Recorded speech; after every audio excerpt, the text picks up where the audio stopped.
Hello po, good evening. Ito po yung aming dinner at ito po yung aking mga ingredients. Meron po akong nasu, piman, egg, chashu at yung gulay. Unahin muna natin yung miso shiru. Maglagay po tayo ng gulay, inoki at yung dashi. Yung kimi po, hiwalay po natin. Tanggalin po natin yung dashi at shiroi dashi. Maglagay po tayo at shiromi egg. Maglagay rin po tayo ng gyoza, maino skutayatsu at ito po yung chashu. Hiwain po natin maliit.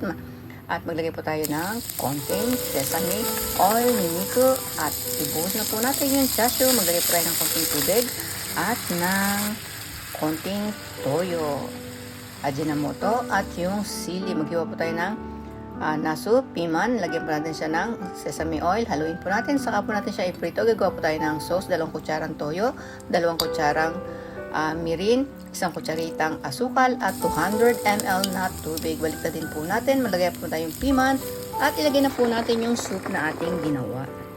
Maglagay po tayo ng shiroi dashi at yung dashi.